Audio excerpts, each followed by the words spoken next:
है कि आपसे बातें कर रहा हूँ तो मुझे पुष्पा 2 रूपहले पर्दे की एक फिल्म है, उसका डायलॉग बार बार याद आ रहा है कि मैं झुकेगा नहीं। वैसे हम आपके लिए झुकेंगे। लगता है कि मैं रुकेगा नहीं।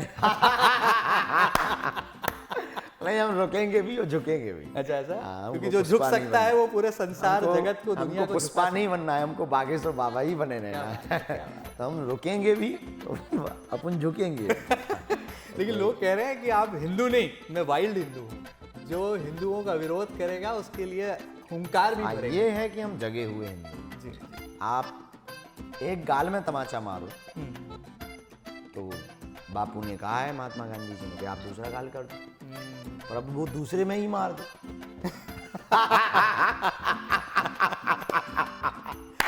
तो फिर तो भैया हम जो है 3200 की बाहर निकलवा दें चाहे जो हो। जब हमको सूचना प्राप्त हुई तो पहले तो बहुत ऐसा ठीक से भरोसा नहीं हुआ। ऐसा भी हो सकता है।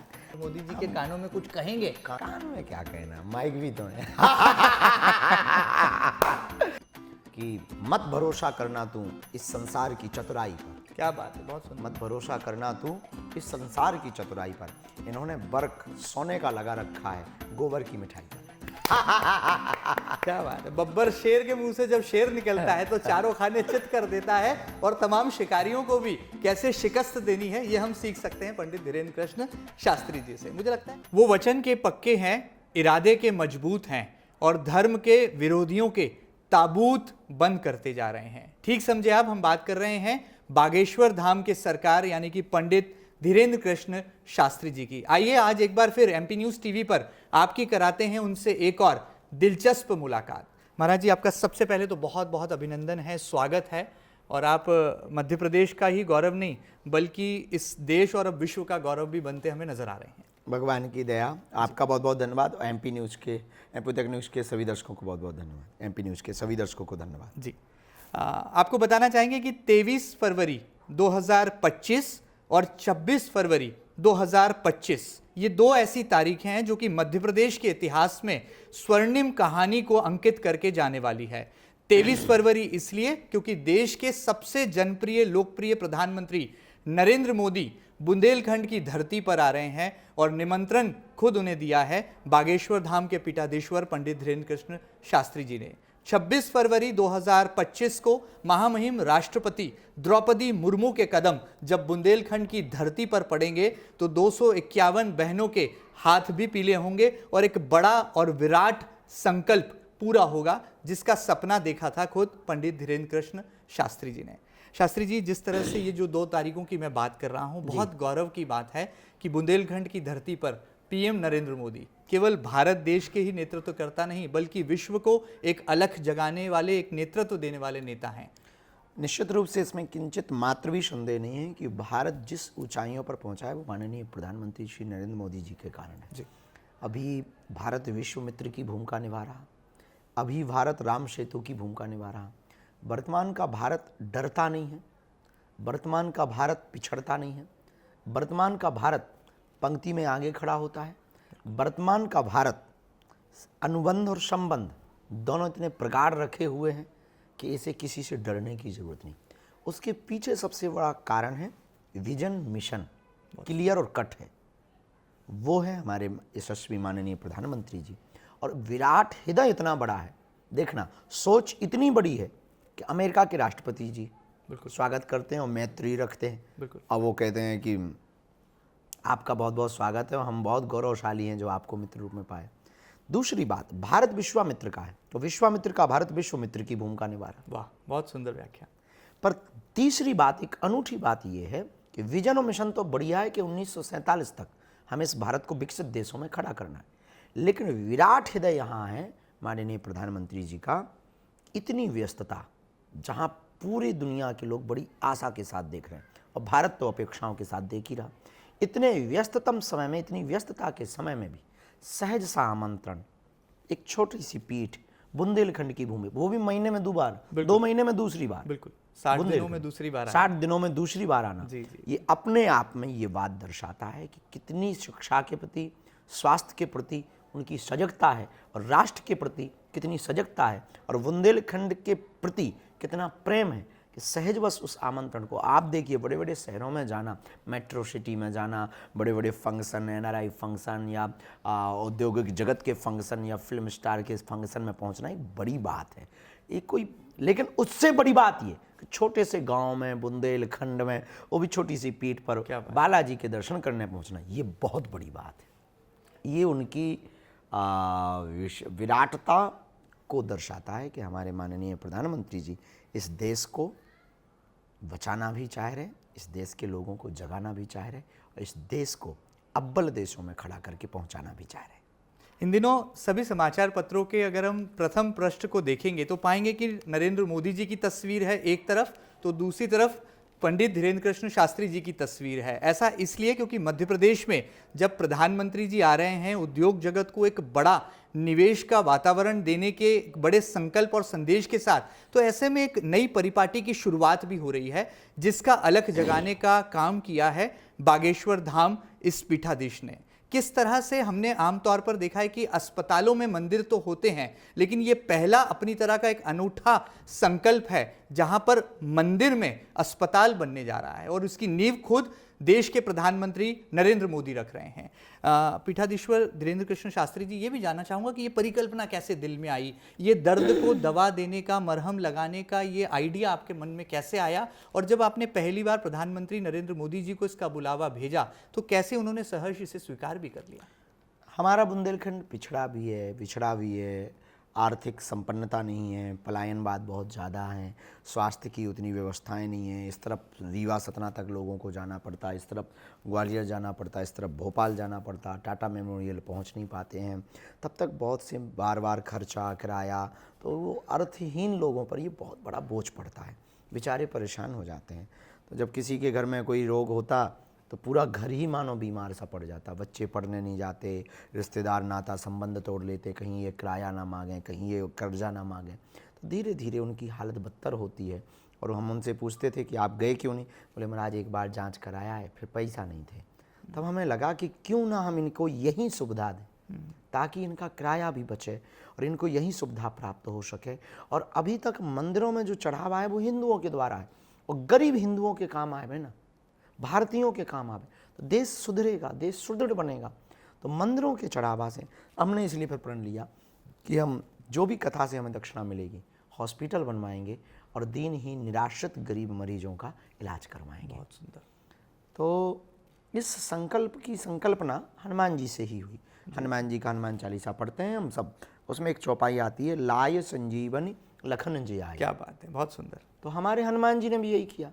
मेरा अगला सवाल यही था कि हनुमान जी संजीवनी बूटी जो है लेकर आते हैं और आप तो यहाँ पर कैंसर जो कि एक लाइलाज बीमारी है उसका इलाज खोलने करने के लिए अस्पताल ही ले आते। तो हमारे गुरु ने भी यही किया, तो हम भी यही कर रहे हैं, कोई बहुत नवाचार नहीं कर रहे हैं। हमारे बालाजी ने ये किया तो वो संजीवनी बूटी लाते हैं। तो हमने सोचा कि हम बूटी तो नहीं ला सकते हैं पर हॉस्पिटल तो खुलवा सकते हैं। तो ये हनुमान जी का कार्य ही था। तो इसी कारण से फिर भाव जागृत हुआ, संकल्प लिया। अब गुरुदेव की दया और फिर यशस्वी माननीय लोकप्रिय प्रधानमंत्री जी ने उस सहजता के साथ उस आमंत्रण को, यूँ ही 2-3 मुलाकातें हुई थी, सहज छोटी छोटी सी मुलाकातें थी, और जैसे ही भाव से हमने आमंत्रण दिया तो वो विशाल हृदय दिखाया, बहुत मुस्कुरा करके बोले ठीक है हम बनाते। वाह, बहुत सुंदर। कोई किंतु परंतु नहीं, हमें भरोसा नहीं था कि ऐसा भी होगा। छोटा सा गांव है, हमारी उतनी कोई सामर्थ्यता नहीं है, हम राजपीठ से भी नहीं हैं, किसी भी प्रकार से हमने प्रयोजन भी बहुत बड़ा नहीं किया, क्या पता कह दिया होगा। लेकिन जैसे ही 2-4 दिन हुए और अधिकारियों की खबर हमको पहुंची, कलेक्टर महोदय भी पहुंचे कि ऐसा ऐसा कार्यक्रम बन रहा है, मैंने कहा ये तो बहुत सौभाग्य की बात है, बन रहा क्या, बन जाए, भगवान से यही प्रार्थना है। फिर तो खुशी का ठिकाना नहीं रहा कि हम सबके लिए, बुंदेलखंड के लिए। फिर हम एक दिन रात को सोचने लगे कि कितनी विशाल बुद्धि का प्रयोग, इतने कितने विशाल हृदय का भाव है आपका कि छोटे से गांव में आपने आमंत्रण स्वीकार कर लिया। सबसे पहले जब आपको ये खुशखबरी मिली तो आपने अपने माता पिता को भी स्वाभाविक है बताया ही होगा कि आपने स्वयं उन्हें आमंत्रण भेजा, बुलावा भेजा, और प्रधानमंत्री जी कार्यालय से संकेत आ गए, सूचना आ गई कि प्रधानमंत्री नरेंद्र मोदी, विश्व के सर्वाधिक लोकप्रिय नेता, आपकी धरती पर, आपके इस गढ़ा गांव पर आ रहे हैं, बागेश्वर धाम वाले बालाजी की महिमा के दर्शन करेंगे, आपके साथ गुफ्तगू भी होगी, बातचीत भी होगी। माता पिता की आंखों में क्या खुशी के आंसू थे? क्या पहला पैगाम था, क्या पहला संदेश था जो कि आपने माँ को आंखों से देखा? जब हमको सूचना प्राप्त हुई तो पहले तो बहुत ऐसा ठीक से भरोसा नहीं हुआ कि ऐसा भी हो सकता है, लेकिन ये था कि वो वचन के पक्के हैं, बात के पक्के हैं, और जो वादा करते हैं वो पूर्ण करके मानते हैं। तो फिर हमें लगा कि नहीं, ये वो वचन जो था वो उन्होंने निभाया। फिर सबसे पहले तो हमने बालाजी को ही बताया मंदिर गए तो उन्होंने कहा कि ऐसा ऐसा है, अब ये निर्विघ्न हो जाए। फिर माता जी को भी बताया, जी। बहुत प्रसन्न थी माँ, बहुत अच्छा हुआ, तो सीधी सादी है माँ। तो उन्होंने कहा बहुत अच्छा हुआ। फिर उन्होंने कहा भगवान की कृपा है। फिर हमने एक दो परिकर के लोगों को बताया तो उन्हें भरोसा नहीं हुआ। तो लेकिन बाद में वो कहते हैं कि बालाजी की लीला है, तो निश्चित रूप से इसमें पुरुषार्थ से तो कुछ हो नहीं सकता, प्रसाद से ही कुछ हो सकता है। तो ये बालाजी का प्रसाद है, उनकी कृपा है कि पूरे बुंदेलखंड का वो हित चाहते हैं बालाजी, इसलिए इस प्रकार की मति की हमारी, और हमको इस रास्ते पे कि समाज के लिए हम कुछ करके जाएं, और मंदिर बनाने की वजह अस्पताल बना करके जाएं। ये जो प्रण हुआ, उस प्रण में फिर बालाजी की कृपा, और फिर यशस्वी माननीय प्रधानमंत्री जी के आना तय, तो ये फिर वो कहते हैं ना कि 4 चांद लग जाना। क्या बात है, क्या बात है। पर ये देश के लिए और बुंदेलखंड के लिए 23 फरवरी ऐतिहासिक है। क्या बात है। आप कर्म योगी भी हैं, और मुझे लगता है कि कर्मण्येवाधिकारस्ते मा फलेषु कदाचन, इस पंक्ति में ही पूरी कहानी जो है छुपी है कि कैसे बुंदेलखंड की धरती पर जब महामहिम राष्ट्रपति द्रौपदी मुर्मू जी और प्रधानमंत्री नरेंद्र मोदी जी आएंगे, और यहाँ से एक बड़ा पैगाम केवल मध्य प्रदेश ही नहीं बल्कि पूरे भारत को वो देने वाले हैं, क्योंकि आप अध्यात्म और धर्म की जो पताकाओं को जिस शिखर पर ले जा रहे हैं, मुझे लगता है इसमें राष्ट्र के नायकों का भी एक योगदान, एक आहुति, उसकी शुरुआत बुंदेलखंड की धरा से, बागेश्वर धाम से होगी। माननीय प्रधानमंत्री जी जब से उस पीठ पर बैठे हैं तो उन्होंने सनातन के लिए जो भी किया वो इतना किया कि बहुत सराहनीय योग्य है। वो 500 मंदिर का राम मंदिर की चर्चा, महाकाल का लोकन्यास, वो काशी का कॉरिडोर, वो जगह जगह रामपद गमन की यात्रा की तैयारी। निश्चित रूप से ये तो सनातन के लिए जीवंत कार्य हुए हैं। जो कल तक सनातन को मिटाने के सपने देख रहे थे, उनके सिरों पर पानी फेरना, यूँ उन्होंने किया। दूसरी बात, सनातन में हम सबके अंदर एक सबसे बड़ी कमी है कि हम जो भी करें उसका श्रेय हमें मिले, और जितने भी लोग हैं वो हमारे बैनर तले बैठे ये सबसे बड़ी कमी है। बिल्कुल ठीक कह रहे हैं। लेकिन माननीय प्रधानमंत्री जी सबके हैं, वाह, जो कि पूरे देश के हैं, बिल्कुल, पर उनके रंग रंग में सनातन है। बहुत बड़ी बात है। रंग रंग में उनकी सनातन की यात्रा भरी हुई है, तो वो एक भी मौका नहीं छोड़ते। हमने ऐसा समझा है सनातन का युग पुरुष कहा जाए तो अतिशयोक्ति नहीं। क्या बात है, क्या बात है। मतलब सनातन के युग पुरुष की पदवी जो है पंडित धीरेन्द्र कृष्ण शास्त्री जी प्रधानमंत्री नरेंद्र मोदी को दे रहे हैं। आगे बढ़ते हैं। जैसा मैं सवाल करने ही वाला था कि हमने देखा कि हनुमान जी ने राम जी का आदेश का पालन किया और वो संजीवनी बूटी ले आए, आपने बागेश्वर धाम वाले बालाजी के आदेश का पालन किया और आप कैंसर अस्पताल ले आए। लेकिन एक और हनुमान जी जैसी कला कौशल हम आप में दिखाई देती है, और मैं कहूँगा कि हनुमान जी ने अपनी पूंछ से पूरी लंका को जला डाला था, और आप अपने प्रवचनों से धर्म विरोधियों को आग बबूला कर देते हैं। हमारा उद्देश्य कभी भी किसी को परेशान करना नहीं होता है। कथा प्रवचन हम वो बोलते हैं जो सत्य है, पर कई बार अर्थ का अनर्थ लोग निकाल लेते हैं। अब जो बात यथार्थ है वो तो बोली ही जानी चाहिए। व्यासपीठ ही सत्य नहीं बोलेगी तो कौन सत्य बोलेगा। हम चापलूसी करेंगे तो फिर हो गया, धर्म का तो बेड़ा गर्क होगा। और सबसे बड़ी बात है कि हम अकेले से, हमारे अकेले से सनातन नहीं बचना। पर वो पुराने कभी किसी शायर की है कि यारो तबीयत से जरा पत्थर तो उछालो, कौन कहता है कि आसमान में सुराख नहीं होता। क्या बात है। आपसे कोई जीत नहीं सकता है, या विजेता तो है, ये तो विजित होने का एक कहते हैं जी आशीर्वाद सीधा आपको प्राप्त नहीं। इसके पीछे यही कारण है कि हम अक्षर अपने आप को हारा हुआ घोषित कर दें। चारों खाने चित। हम पहले ही डले हैं, हमको ही लड़ने आता है तो हम कह देते हम पहले ही हारे हैं, अब क्या खाक लड़ोगे। क्या बात है, बहुत सुंदर। अच्छा, एक तस्वीर मुझे लगता है कि चौथे स्तंभ के सशक्त प्रहरी जब कैद करेंगे 23 फरवरी 2025 को, एक रेड कारपेट होगा, एक मंच सजेगा और मंच पर एक कुर्सी पर बैठेंगे देश के prime minister honourable Narendra Modi और एक कुर्सी पर बैठेंगे देश के प्राइम संत पंडित धीरेन्द्र कृष्ण शास्त्री जी। क्या ये सीन होगा? नहीं, ऐसा तो हमारी कोई ऐसी सामर्थ्यता नहीं है कि हम कुछ ऐसा हों, पर हाँ उस दिन तो ऐसा होगा, पर हम अपने आप को कुछ मानते ही नहीं। हमारे जीवन में सम्मान की भूख तो उतनी नहीं है। हमारे जीवन में कि काम हो, हमारे जीवन में कि इस बुंदेलखंड का विकास हो, देश का विकास हो और तस्वीर कुछ भी हो, तकदीर बदले। क्या बात है, बहुत सुंदर। बिल्कुल जीरो की भांति जो है आपने पूरी परिभाषा को वर्णित कर दिया। तस्वीर भले ही रेड कारपेट की जगह मिले कि येलो हो जाए पर तकदीर बदल जाए, क्या बात है, तो मजा आ जाएगा। अच्छा, हमने देखा है कि जब भी मंच पर दो बड़ी नामचीन हस्तियां बैठती हैं तो कान में कुछ ना कुछ कहती जरूर हैं और मीडिया के कैमरे उसको कैद करते हैं। तो क्या आपको मौका मिलेगा तो प्रधानमंत्री नरेंद्र मोदी जी के कानों में कुछ कहेंगे और कुछ ऐसा कहेंगे जो कि एमपी की भविष्य को भी एक नई दिशा और एक नई उड़ान दे पाएगा? कान में क्या कहना, माइक भी तो है। तो कान में खुसर अच्छा, मुसर जो करने का कहना कोई इरादा है नहीं वो पहले ही ऑलरेडी वो कर रहे हैं जी। तो हमें नहीं लगता कि वो कुछ कहने योग्य जैसी ऐसी कुछ होगा।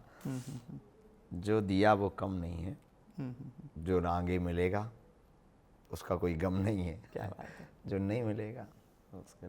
तो माननीय प्रधानमंत्री जी जब पहुंचेंगे तो हम सब 23 तारीख का इंतज़ार कर रहे हैं भव्यता के साथ में।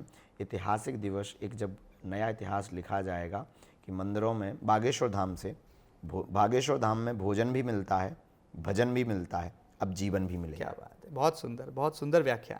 हम एक बात देख रहे हैं कि आप अपने गुरु जगत गुरु रामभद्राचार्य जी की पदचिन्हों पर चल रहे हैं। हमने देखा कि जब तत्कालीन प्रधानमंत्री इंदिरा गांधी ने उनकी आंखों के ऑपरेशन का ऑफर उन्हें 1974 में दिया था, यदि मैं गलत नहीं हूँ, और वैसे ही कुछ संबंध और कुछ ताना बाना हमें आपके रूप में भी दिखाई देता है पंडित धीरेन्द्र कृष्ण शास्त्री जी के रूप में। कैसे आप अपने गुरु का अनुसरण कर रहे हैं? क्योंकि हमने देखा रामभद्राचार्य जी भी प्रधानमंत्री के लिए एक सहायक भूमिका में रहे। देश की पताकाएं प्रधानमंत्रियों के हाथ में रही तो धर्म की पताकाएं रामभद्राचार्य जी ने थामे रखी। वर्तमान दौर में जब सनातन के सामने संघर्ष चल रहा है, बार बार कौम के बीच में लड़ाइयों की बातें आती हैं, जंगे ऐलान होते हैं, ऐसे में क्या धीरेन्द्र कृष्ण शास्त्री जी भी अपने गुरु का अनुसरण कर रहे हैं और प्रधानमंत्री जी के साथ कंधे से कंधा मिलाकर चलने के लिए तैयार हैं? हमारे गुरु जी के जैसा चल पाना हमारे लिए तो बहुत कठिन है।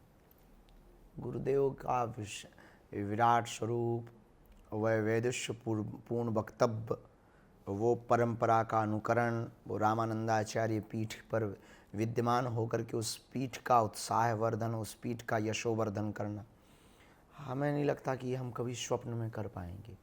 पर जितना भी उनकी वाणी से, उनके दिए हुए वक्तव्यों से, वचनों से हम अपने जीवन में उतार पा रहे हैं, पूर्ण प्रयत्न है कि मरते दम तक, जब तक श्वास रहें, हम अपने गुरु के प्रत्येक बातों को अपने जीवन में उतार पाएँ, क्योंकि हमारे सर्वस्व तो वही है, हमारे जीवन भी वही है, हमारे लिए राह भी वही है और ठिकाना भी वही है, हमारी मंजिल भी वही है और हमारा पहुंच पाना भी वही है, हमारी सोच भी वही है तो हमारे विचार भी वही हैं, हमारे जीवन का आधार भी वही है तो हमारे जीवन का सार भी वही है, हमारे जीवन की नींव भी वही है पर हमारे जीवन का मकान भी वही है, हमारे जीवन की प्रज्ञा भी वही है तो हमारे जीवन की विद्या भी वही है।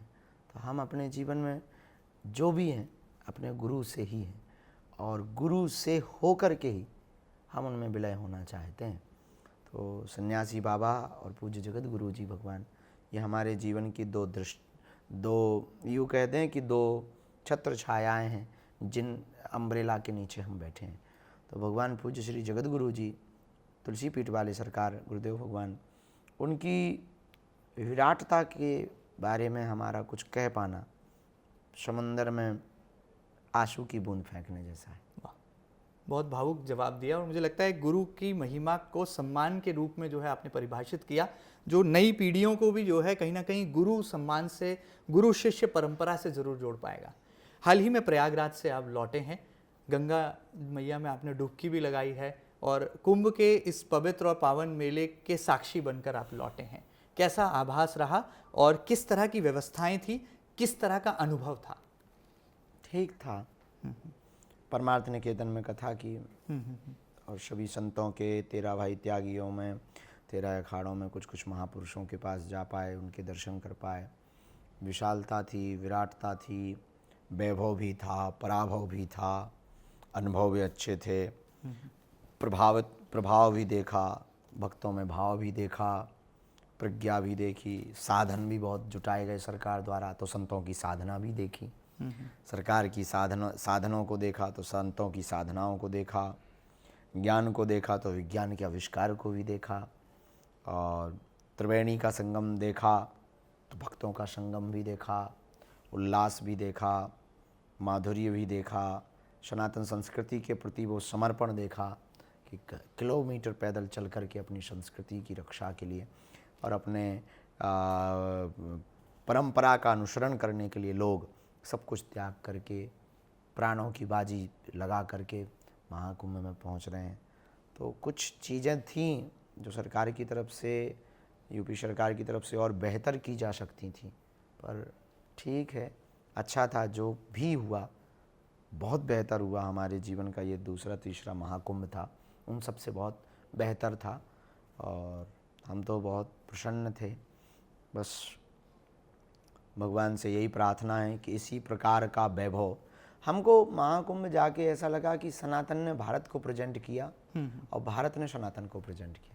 एक उदाहरण बहुत सुंदर देखने को मिला कि स्विट्जरलैंड से एक नागरिक निकलता है 2 साल पहले, पदयात्रा करते हुए 2 साल बाद प्रयागराज की धरती पर पहुंच पाता है। तो क्या वाकई में ये सनातन की शक्ति है कि कुंभ में भाग लेने के लिए कोई बाशिंदा विश्व के कोने से निकलता है और भारत की भूमि पर आता है? सनातन का जो एक नया स्वरूप दुनिया ने देखा वो अनूठा था कि हमने अपनी आधी आबादी को एक जगह बुलाकर पूरी दुनिया को ये बताया, क्राउड मैनेजमेंट में कि मैनेजमेंट में हम कैसे हैं। हम ना कारे और गोरे का भेद करते, हम ना कास्टिज्म को आगे रखते, हम ना अमीर या गरीब को आगे रखते। जहाँ अमीर ने डुबकी लगाई वहाँ गरीब ने भी डुबकी लगाई, जहाँ पिछड़े और बिछड़े के नाम से जिन्हें पुकारा जाता उनने डुबकी लगाई, तो भारत के शीर्षस्थ संतों ने भी वहाँ डुबकी लगाई। हमने ये बताया उनको कि हम अव्वल हैं अपनी संस्कृति में, और हम इसीलिए आदि से हैं और इसीलिए अंत तक रहेंगे, क्योंकि जब हम वहाँ पहुँचते हैं तो हम ये भूल जाते हैं कि हम कुछ हैं, हम वहाँ सिर्फ भक्त बन करके जाते हैं। तो ये पूरी दुनिया को जो एक संदेशा दिया महाकुंभ ने, वो बड़ा अनूठा था। ना वहाँ पर सेक्टर थे, ना वहाँ पर ये था कि ये ही स्नान करेंगे, नहीं, सब स्नान कर, no VIP culture, no VIP. VIP movement रहे हैं, पर स्नान की पद्धति में वीआईपी कल्चर मूवमेंट तो थे वहाँ, ऐसा नहीं कर सकते। जो अखाड़ों की परंपरा रही है, शाही स्नान की परंपरा रही है, तो वीआईपी तो बहुत आए। जी। कई बार हमें लगता है कि महाकुंभ में एक दिक्कत वीआईपीओ के आने से भी हुई। वाह, तो चिंता का विषय है, आपको लगता है इस पे हाँ, चिंतन ये और तो मनन चिंतन आने वाले होना समय में चाहिए, करने की जरूरत ये है। तो चिंतन होना चाहिए। केवल एक सनातन ही है इसमें बहुत वीआईपी प्रोटोकॉल्स को, हाँ, हम मानते हैं उनकी सुरक्षा और उनका कद पद, इसकी ख्याल रखा जाना चाहिए, वो बिल्कुल रखा जाना चाहिए। लेकिन किसी की सुविधा के लिए दुविधा को भी उत्पन्न किसी की सुविधा के लिए लोगों को दुविधा ना बने, इस बात का ध्यान रखना भी बहुत ज़्यादा जरूरी है। क्या बागेश्वर धाम वाले महाराज जी को गुस्सा आया था जब प्रयागराज का महाकुंभ चर्चाओं में तो आया था, लेकिन संतों की वजह से नहीं, अध्यात्म की वजह से नहीं, बल्कि मोनालिसा, हर्षा रिछारिया और आईआईटी वाले बाबा की वजह से? कभी लगा था ऐसा कि ये भी कोई सुर्खियों का विषय बन सकता है? नहीं, अब आजकल तो रील का जमाना है। अब हम अगर ये बोलेंगे तो लोग कहेंगे महाराज तुम भी तो रील से फेमस हो। रियल लाइफ की बात है, लेकिन रील भी जरूरी है। हाँ, लेकिन रील भी जरूरी है। तो रियल में रील। पर एक बात हमको जरूर लगी थी, जो हमने उस वक्त भी कही थी, वो भी चाहे वो आई बाबा हो या जो भी आपने नाम लिए हों, सबको दायित्व है, सबको वायरल होने का अधिकार है, लेकिन हम अपनी संस्कृति को भी वायरल कर सकते हैं। बहुत बड़ी बात बोली आपने। हम अपने संतों को वायरल कर सकते थे, अखाड़ों को वायरल कर सकते थे, त्रिवेणी की महिमा को वायरल करना किया और भी कर सकते थे। हम अपनी परंपराओं को वायरल कर सकते थे। हम वो नागा साधुओं का तप, वो योगियों का तप, वो जपी तपी ध्यानी ज्ञानी वैरागी ऋषि मुनि महात्मा, उनके बारे में बातें कर सकते थे। तो थोड़ा सा तो महाकुंभ शुरुआत के दिनों में उद्देश्य से भटका, पर वापस फिर पटरी पर आया, धर्म की तरफ हम फिर बहने लगे। तो वो भी जरूरी ही था। वो लोग अगर वायरल हुए हैं तो उसमें बुराई वाली कोई बात ही नहीं है, और होना भी चाहिए, जरूरी भी है, वक्त की नज़ाकत है। अच्छा, इन दिनों हमने देखा कि आपका एक बदला बदला रंग दिखाई दे रहा है, और वो कैमरों के सामने भी आ रहा है, जनता के सामने, भक्तों के सामने, आपके अनुयायियों के सामने भी आ रहा है। क्या आप बातों ही बातों में कभी कविराज बन जाते हैं, कभी शायर बन जाते हैं, और ऐसी गूगली फेंकते हैं एक बॉल पर जो है 3 विकेट डाउन कर देते हैं। ये कैसे कर रहे हैं, और इसके पीछे वजह क्या है? कहीं कोई दर्द तो नहीं है, कहीं कोई चोट तो नहीं लगी कि कवि और शायर बन पड़े हैं पंडित धीरेन्द्र कृष्ण शास्त्री जी? नहीं, कोई दर्द चोट नहीं है, हमको क्या दर्द होगा, हम तो दर्द चोट वाले आदमी नहीं। आपकी शायरियाँ बड़ी वायरल हो रही हैं रील के ज़माने में।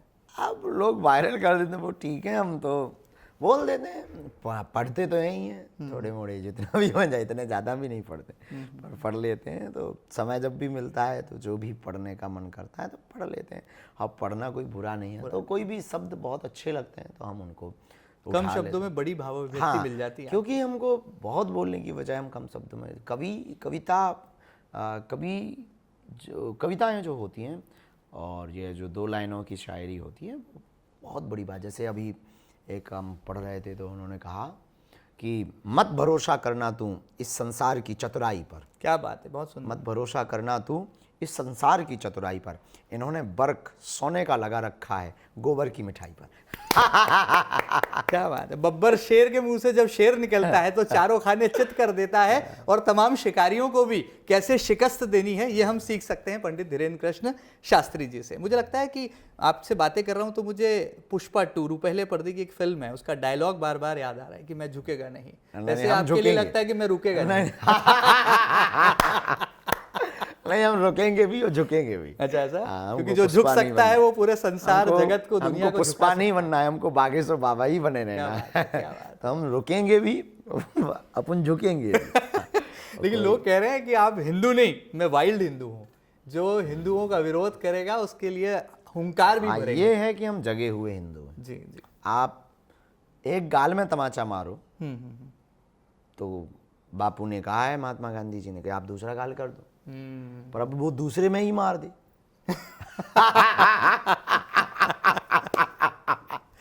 तो फिर तो भैया हम जो है 3200 खींचा बाहर निकलवा दें, चाहे जो हो जाए। बातों के अखाड़े में कोई जीतना नहीं।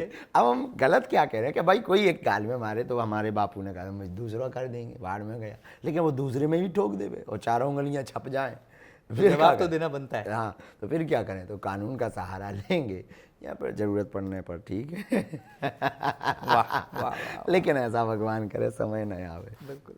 अच्छा, एक कला आपके अंदर कूट कूट कर भरी है। देश के महामहिम राष्ट्रपति जी आ रही हैं, देश के लोकप्रिय प्रधानमंत्री जी आ रहे हैं, लेकिन पंडित धीरेन्द्र कृष्ण शास्त्री जी के चेहरे पर टेंशन नहीं है, शिकन नहीं है। सारा मैनेजमेंट चल रहा है, हर चीज़ की चिंता आप खुद कर रहे हैं। स्टेज कैसा बनेगा, व्यवस्थाएं कैसी होंगी, पार्किंग कैसी होगी, वो लाखों लोग जो दूर दराज के इलाकों से, गाँव से, अलग अलग राज्यों से आएंगे, वो कहाँ सोएंगे, ठंड में उन्हें कोई समस्या ना हो, भोजन पानी, सब चिंता आप कर रहे हैं। लेकिन चेहरे पर चिंता की लकीर का नाम नहीं है। पूरी सेना, जैसे राम जी की वानर सेना चली थी, ऐसे बागेश्वर बाबा की सेना चल रही है। हमको बहुत सपोर्ट बागेश्वर परिवार के मंडलों का और सदस्यों का मिलता है। लगभग 28-29 मंडल में लगभग 2 लाख लोग, 3 लाख लोग हैं जो परिवार के सदस्य हैं, जो बड़ी बात है।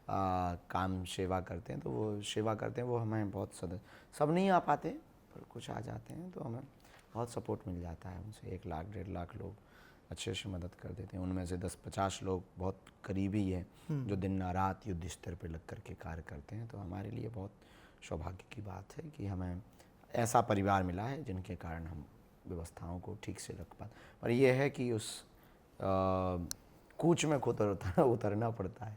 तो ठीक है। रही बात शांति की, टेंशन की, तो हम टेंशन लेने के लिए पैदा नहीं भाई, क्या बात हम टेंशन देने के लिए पैदा।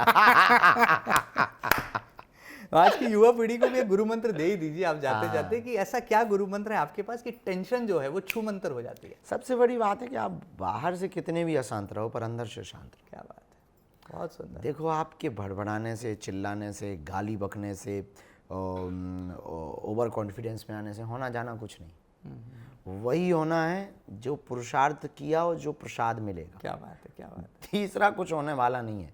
अब मान लीजिए ठीक है, ट्रेन छूट ही गई, अब तुम कितना भी गाली बक लो, तेरे चक्कर में छूटी, उसके अब तो छूट ही गई। बिल्कुल गाली बकने से वो रिटर्न हो नहीं होता, आप गाली बको। तो हम जैसे हमारे यहाँ अब ऐसा बोलने से बहुत लोगों को डिस्टर्ब फर्क पड़ेगा, बहुत उल्टा फर्क पड़ेगा, पर बोलना हमारी की बात दादी है, अब तो कहिए। हमारी दादी जी शांत हो गई, जी। तो हम गए, परिवार बैठा था, माता जी, पिताजी, सब लोग, सब रो रहे थे, हम थे पन्ना में, हम वापिस आए, थोड़ी देर हम बैठे रहे, रोना धोना देखते रहे सबका।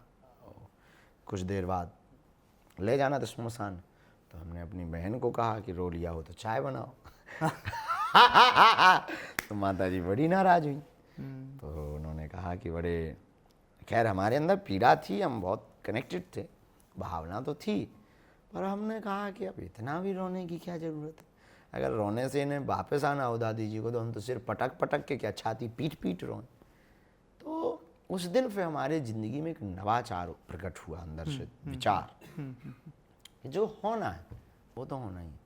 अपनी एनर्जी को ख़त्म नहीं हमें करना चाहिए। बहुत सुंदर। तो युवाओं की आजकल सबसे बड़ी दिक्कत ये हो गई है जी। कि वो घटित घटनाओं में आरोप दूसरों पे थोपते हैं, फिर उसका चिल्ला चिल्ला करके प्रचार करते, ताकि हम लोगों की नज़र में सही बने रहें। बहुत सुंदर। कारण से वो स्ट्रेस में आ जाते हैं और वो अशांत हो जाते हैं, और फिर जो कोई रीकमेंट कर दे तो और भड़बड़ा जाते हैं। जैसे किसी को गुस्सा हो, वो आप कह दो वाह हाउ सो स्वीट, तो हम खा जाएंगे, और भयंकर मित्रा हम मार डालेंगे, तो हो क्या गजब ठा रहे हो, तो आदमी पगला जाएगा। तो ऐसी परिस्थिति में हमको ये बात बहुत ध्यान रखनी है कि बाहर से कितनी भी अशांति हो, अंदर से शांति है। अंदर से आप ठहराव लाएंगे तो आप बड़ी बड़ी मुश्किलों का सामना सहजता से कर पाएंगे। हम जब इंदौर से निकले और बागेश्वर धाम और आपके छतरपुर जिले पहुंचे, गढ़ा गांव पहुंचे, तो एक ट्रक के पीछे लिखा था जलो मगर दीपक की तरह। लेकिन कुछ लोग हैं जो कि पंडित धीरेन्द्र कृष्ण शास्त्री जी की इस मुस्कुराहट से, इस अदा से, इस स्टाइल से, इस फैशन स्टेटमेंट से जलते हैं, उनके लिए क्या कहेंगे? ऐसा कुछ भी नहीं है, थोड़ा थोड़ा तो है, स्टाइल खास है। जैसे सब लोग बाल कटवाते हैं, अपन भी कटवा लेते हैं, दाढ़ी मूंछ जरूर हाँ कटवा देते हैं। बाकी कुछ खास हम ऐसा कुछ फैशन वैसन कुछ करते ही नहीं है, जो है सो वही है। लेकिन मुस्कुराहट पर भी तो बहुत लोगों को ऐतराज़ है आपकी। अब वो फिर अगर इतराज है तो 3200 निकाल के हंसे।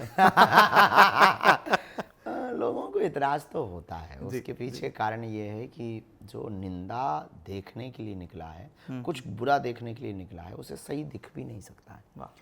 तो हमारा तो अंत में यही कहना है कि तुम अपनी जलन बरकरार रखो, हम अपना जलवा बरकरार रखें। क्या बात है, क्या बात है, बहुत सुंदर। आखिर में वही सवाल बहुत रिपीटेटिव है हालांकि, लेकिन पूछना मेरी मजबूरी है, और चौथे स्तंभ का प्रहरी हूं, तो पूछना भी मेरी मजबूरी है, समझिए, जरूरी समझिए आप। बहुत सारी बेटियों के हाथ पीले आपने कर दिए, और एक बार 251 बेटियों के हाथ पीले करने जा रहे हैं। आपके हाथ कब और कौन पीले करने वाला है? खुद ही करेंगे। तो गेंद अब आपके पाले में आ चुकी है, कहा जा सकता है? नहीं, माता पिताजी के पाले में ही है, वही निर्णय लेंगे। माता जी पिताजी शायद जल्दी ही वो निर्णय ले लें, कहा तो है हमने भी। हो जाएगा, ये कोई बहुत बड़ा मुद्दा नहीं। कुछ सपने ऐसे हैं जो हमें सोने नहीं देते, अभी उन सपनों को पूरा करना बहुत जरूरी है। फिर जिम्मेदारी, लोग सोते हुए सपने देखते हैं, हम जगते हुए सपने देखते हैं, और कुछ बड़ा करने के लिए आपको सोते हुए सपने नहीं, जगते हुए सपने देखने पड़ते। क्या बात है। तो हमारी जिम्मेवारियां कुछ ऐसी हैं जो हमें सोने नहीं देती हैं। अब जिम्मेवारियां इतनी बड़ी हैं तो एक नई जिम्मेवारी लेना, एक नया टास्क पार करना। बिल्कुल ठीक है। पहले कुछ टास्क पूरा चैलेंज करें। अभी हमारा उद्देश्य है कि 23 फरवरी को जो ऐतिहासिक दिन है बुंदेलखंड का, उसमें सबको बुलाकर हम सब माननीय प्रधानमंत्री जी को धन्यवाद दे करके हॉस्पिटल को प्रथम चरण को हमें 2-2.5 साल में पूरा करना है। उसके बाद उसे मेडिकल कॉलेज तक ले जाना है। वाह, बहुत सुंदर। मतलब लक्ष्य के बाद भी आपका एक महालक्ष्य तय है। तय है। बेटियों के हाथ पीला करने की सिलसिला यहीं रुकेगा नहीं, ये तो बढ़ता चलता ही जाएगा, रहेगा। विराट होता जाएगा। अभी राष्ट्रपति जी आए हैं, आने वाली हैं, प्रधानमंत्री जी आने वाले, आने वाले समय में विश्व की भी हस्तियां, मुझे लगता है अमेरिकी राष्ट्रपति भी वो दिन दूर नहीं जब यहाँ इस धरती पर होंगे। ऐसा तो हम कभी गए ही नहीं अमेरिका पर वो आ जाए तो हम स्वागत कर लेंगे, कभी गए ही नहीं हम। जी जी जी। चलिए, रात का कांटा जो है मुझे लगता है मुझे अनुमति नहीं दे रहा है, क्योंकि ब्रह्म मुहूर्त की तरफ हम बढ़ रहे हैं, लेकिन एक और बात मेरे दिल में रह गई, उसको भी पूरा कर ही लेता हूँ। जब इतनी सारी दिल की बातें आपकी एमपी के दिल तक पहुँचाई है, हिंदुस्तान के दिल तक पहुँचाई हैं, आपकी कहानी को जब हम देखते हैं तो फिल्म राम लखन के एक ऐसे किरदार का गाना मुझे ऐसा अच्छा लगता है। वो कहता था कि माई नेम इज़ लखन, लेकिन आप कहते हैं माई नेम इज़ धीरेन्द्र। ए जी ओ जी मैं हूँ मनमोजी, करता हूँ मैं वो तुम भी करो जी, 1 2 का 4 और 4 2 का 1। तो क्या सच्चाई है कुछ इस गाने में? अब उस गाने का वो जाने, नायक जाने, लेखक जाने। हाँ, लेकिन धीरेन्द्र जी पर भी फिट बैठती है ये लाइन। जिंदगी को आप जैसे ढालना चाहो वो वैसे ढलेगी जी। और ज़िंदगी में कुछ भी असंभव नहीं है। हम अब्राहम लिंकन को बहुत पढ़ते हैं जी। तो अब्राहम लिंकन के बारे में जब हमने पढ़ा कि उसकी माँ ख़त्म हो गई, पिता ने दूसरी शादी कर ली, पिता पीटता था, पर उसे पढ़ने का इतना शौक़ था कि वो मजदूरी कर करके जाता था और पढ़ता था। चुनाव लड़ा, हार गया, चुनाव लड़ा, हार गया, चुनाव लड़ा, हार गया, पर वो नहीं हारा। चुनाव में हारा वो, लेकिन ज़िंदगी से नहीं हारा। और एक दिन वो सफल होता है और अमेरिका का 16वां राष्ट्रपति बनता है। बिल्कुल ठीक बात। अब्राहम लिंकन, तो उसने हमें बहुत मोटिवेट किया। तो उसी प्रकार हमारी ज़िंदगी में हम असफलता के लिए नहीं डरते। जो आदमी असफलता के लिए डरेगा वो कभी सफल नहीं होगा। गिरना बुरा नहीं है, गिर करके ना उठो वो सबसे ये बहुत बुरा है। तो गिरते तो सब हैं, तो हम भी गिरेंगे पर उठेंगे। वाह। आज गिरे हैं कल उठेंगे, पर हम गिरे नहीं रहेंगे। तो हमें इससे डर नहीं लगता है कि हम गिरेंगे, हमें इससे डर लगता है कि कहीं गिरे ही ना रहे। बहुत सुंदर, बहुत सुंदर, बहुत सुंदर। ये तैयारी हम अपने दिमाग में रखते हैं, वो भगवान की बड़ी कृपा है। तो हमें ना नाम प्रिय है, न मान प्रिय है, न सम्मान प्रिय है, हमें तो इस देश में सिर्फ हनुमान प्रिय है। क्या बात है, बहुत सुंदर, बहुत सुंदर। कोई जीत तो नहीं सकता अखाड़े में। नहीं। आखिर में जाते जाते धर्मात्मा मांग कर रहे हैं कि अब भारत देश उस मुहाने पर आकर खड़ा है कि सनातन बोर्ड का गठन होना चाहिए, मंदिरों की व्यवस्थाएं फिर धर्माचार्यों के हाथों में आना चाहिए। क्या आप इसे स्वीकार करते हैं, राजी हैं इसके? भारत सरकार के राम अधिग्रहण से मंदिर तो मुक्त हों, ये तो हम चाहते हैं। सनातन बोर्ड हो या ना हो जी, पर वक्फ बोर्ड बंद हो। हमारी डिमांड पूरी हो ना हो, लेकिन सामने वालों की दुकान नहीं नहीं, देश में समानता का कानून है और समानता के कानून में असमानता कैसी? संविधान कहता है कि सब समान है। जी। यदि सब समान है तो फिर उनको स्पेशल बोर्ड क्यों, उनको स्पेशल एरिया क्यों? और देश में एक ही कोर्ट है तो फिर दूसरे कोर्ट की क्या जरूरत है? जैसे ट्रिपल तलाक खत्म हुआ, ऐसे आप चाहते हैं वक्फ बोर्ड भी अब खत्म होना चाहिए। देश एक कानून से ही चलेगा ना, समानता से ही चलेगा ना। अब ऐसे तो हिंदू पाकिस्तान में भी अल्पसंख्यक हैं, तो वहाँ हिंदू बोर्ड तो नहीं है। नहीं है, बिल्कुल ठीक बात। तो जब वहाँ हिंदू बोर्ड नहीं है पाकिस्तान में, तो यहाँ वक्फ बोर्ड की क्या जरूरत है? तो आपकी आवाज़ सरकार के कानों तक जा रही है, आप पहुँचवा दो। देखिए, ये होता है बड़प्पन कि जब देश के खुद महामहिम राष्ट्रपति और प्रधानमंत्री आपकी भूमि पर यानी कि बागेश्वर धाम वाले बालाजी की महिमा को जानने, समझने, अनुभव करने के लिए बुंदेलखंड की इस धरा पर, इस गढ़ा जैसे छोटे गांव में आ रहे हैं, लेकिन उसके बावजूद आपके हृदय की विराटता देखिए कि आप हमारी बात उनके कानों तक पहुंचा दीजिए। बहरहाल, कोई आपसे सीखे बड़प्पन, कोई आपसे सीखे सादगी, कोई आपसे सीखे धर्म के लिए जीना, धर्म के लिए दिन और धर्म के लिए रात, तो धर्म के लिए अगला फिर दिन। मुझे लगता है अगला दिन हो उससे पहले साक्षात्कार को यहीं खत्म करते हैं और जाते जाते बहुत सारी, ढेर सारी शुभकामनाएं। मुझे लगता है केवल हिंदुस्तान का दिल ही नहीं, एमपी ही नहीं, बल्कि पूरा विश्व ये मंगल कामनाएं कर रहा है कि जब 23 फरवरी 2025 को प्रधानमंत्री नरेंद्र मोदी जी के कदम इस गांव पर पड़ेंगे, तो न केवल मध्य प्रदेश से एक बड़ा संदेश पूरे विश्व को जाएगा, बल्कि कैसे मंदिर में भी अस्पताल हो सकता है, एक नई परिकल्पना को नए पंख लग जाएंगे। महाराज जी, जाते जाते आपका एक गहरा संदेश जो मुझे लगता है कि आपके दिल से निकले और भक्तों के दिलों को छू जाए। हमारे मन में तो यही है संदेश के रूप में कि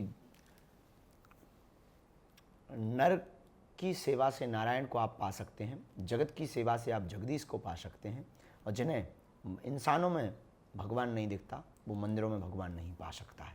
इसीलिए हम सबको एक काम करना पड़ेगा, खुद भी जगना पड़ेगा, दूसरों को भी जगाना पड़ेगा, और सरकारों के भरोसे नहीं, खुद के भरोसे ज़िंदगी को चलाना पड़ेगा, तो ही आप सफलता पा पाओगे। सरकार जो कर रही है वो अपने स्तर पर कर रही है, हमें जो सबको करना चाहिए अपने स्तर पर करना चाहिए। तो हमें लगता है कि बहुत जल्दी आप अपने आसपास के क्षेत्र का विकास तेज गति के साथ कर पाएंगे। बहुत बहुत धन्यवाद।